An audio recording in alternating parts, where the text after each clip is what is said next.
The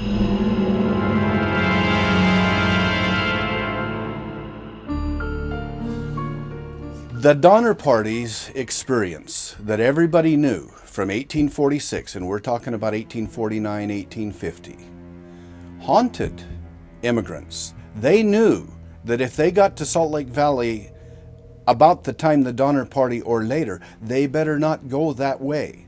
Besides that, the grass had been depleted on that route, and there seemed to be more feed going southwest instead of straight west.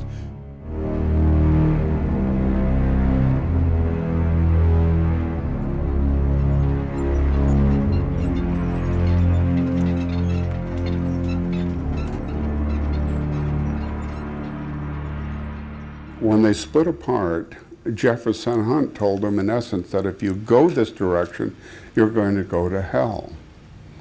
And it was a living hell that they encountered in taking the shortcut to California.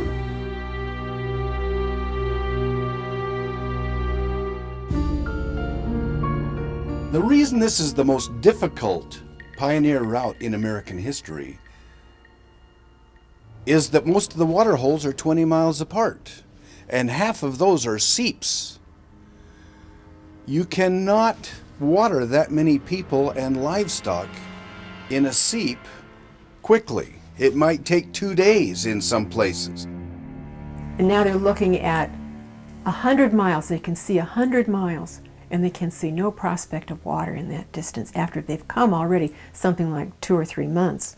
So you can imagine, I mean, looking at it, it must have been, they must have known that either there would be a miracle or they would die there.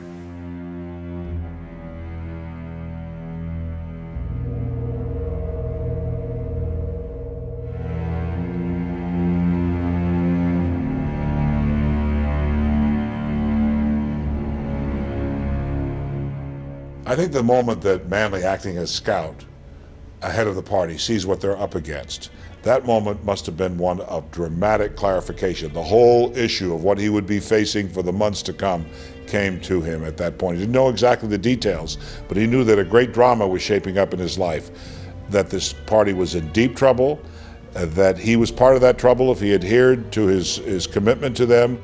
So right there, out alone, seeing those problems, Manley confronts the central thesis of what he later remembered in his memoir.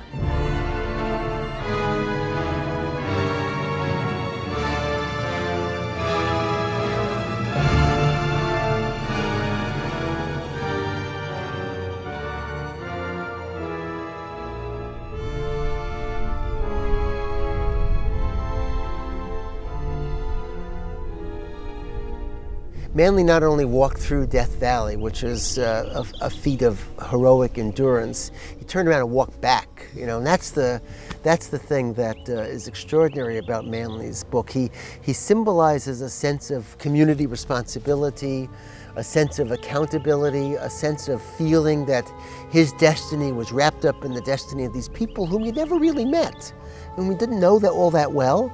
And people who he probably wouldn't see very much after they all got to California and went their own ways. And yet there was this sense in him that his destiny and his life was bound up with their fate.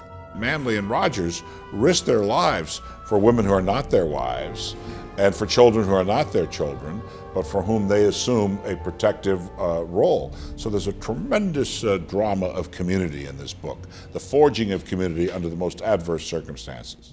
Today, people can look back at here and see how two men gave their word on doing something and carried through. We ask, how did Americans treat each other then?